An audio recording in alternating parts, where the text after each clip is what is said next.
Baik, terima kasih atas waktu dan kesempatan yang diberikan kepada saya. Perkenalkan, nama lengkap saya Herman Yosep Alang, NIM 1904060110, Prodi Agroteknologi, Fakultas Pertanian Universitas Nusa Cendana. Baik, di sini saya akan menjelaskan hama yang menyerang pada tanaman pangan dan tanaman palawija. Hama yang pertama, hama yang menyerang pada tanaman pangan, yaitu tanaman kacang polong. Kacang ercis atau kacang polong, nama latinnya Pisum sativum, suku polong-polongan, atau Fabaceae, merupakan tumbuhan penghasil sayuran berupa biji berwarna hijau. Biji ercis atau kacang polong kaya karbohidrat serta protein dan cepat membuat kenyang ketika dimakan. Hama yang menyerang tanaman kacang polong. Yang pertama, ulat jengkel. Ciri-ciri ulat jengkel atau ulat lompat, nama latinnya Cyrissondeix chalcites, yaitu tubuh ulat berwarna hijau dengan garis berwarna cerah pada sisinya. Serangan ulat jengkel meninggalkan tanda yang berupa bekas gigitan.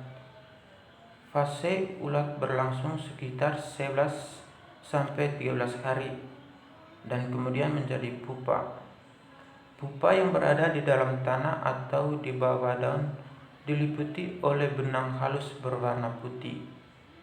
Setelah 7 hari, dari pupa keluar ngengat yang berwarna coklat. Di tepi daun muda yang makin lama makin ke tengah hingga akhirnya hanya tersisa tulang daunnya. Hama dapat pula menyerang bagian yang lunak, misalnya ujung tanaman atau buah muda. Yang kedua, ulat tanah.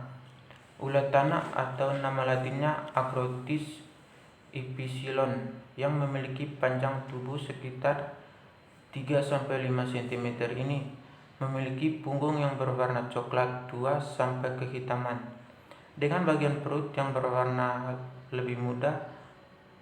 Pada punggung terdapat garis coklat dan tonjolan berwarna muda. Ulat kemudian berubah menjadi pupa yang berwarna coklat tua atau coklat muda. Setelah 5-6 hari, dari pupa keluar ngengat dengan ukuran sekitar 15 mm.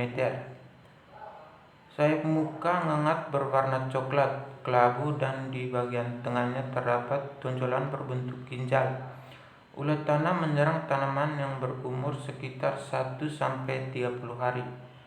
Pada tanaman yang diserang terdapat bekas keretan dan potongan-potongan seperti bekas ditarik-tarik.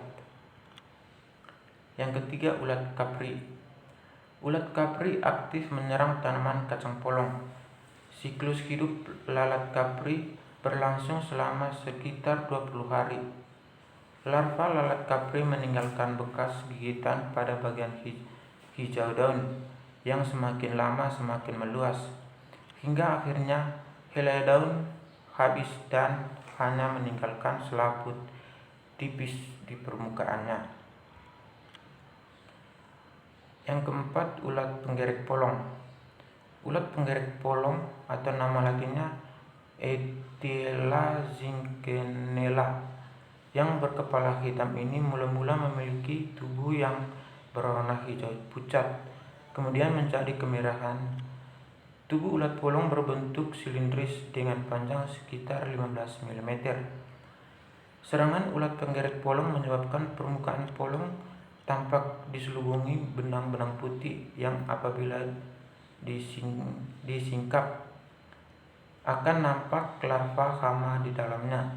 Pada kulit polong yang terserang nampak adanya titik hitam atau coklat tua, bekas tempat masuknya hama. Yang kedua, hama yang menyerang pada tanaman palawija, yaitu tanaman talas. Talas atau nama latinnya Colocasia esculenta adalah tumbuhan penghasil umbi-umbian yang cukup penting. Dalam budidaya tanaman talas, organisme pengganggu tanaman dapat berasal dari golongan hama, patogen penyakit, dan gulma. Berikut adalah beberapa hama yang sering dijumpai dalam menyerang tanaman talas.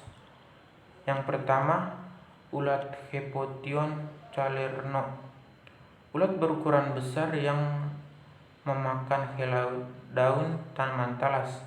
Pada populasi besar dapat juga memakan pelepah daun dan tanaman menjadi gundul. Yang kedua, serangan Trophagus proserpina. Nifa dan serangga dewasa mengisap cairan daun talas hingga daun menjadi klorosis kecoklatan. Yang ketiga, serangga Bemisia tabaci. Nifa dan serangga dewasa berada di permukaan daun dan mengisap cairan daun. Pada serangga berat, daun menjadi menguning kecoklatan, pertumbuhan terhambat dan tanaman menjadi kerdil. Yang kelima, ulat Spodoptera litura.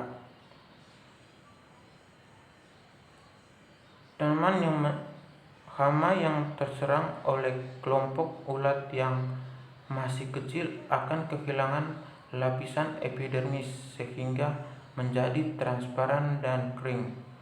Untuk ukuran yang lebih besar, ulat akan memakan daun sehingga tanaman menjadi gundul.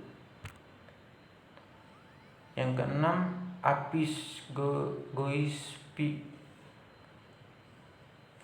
Merusak tanaman talas dengan cara menghisap cairan yang berada dalam daun. Apis juga dapat mengeluarkan cairan madu yang juga menarik semut. Tanaman yang terserang apis memiliki daun yang kering dan sedikit keriting. Sekian dan terima kasih.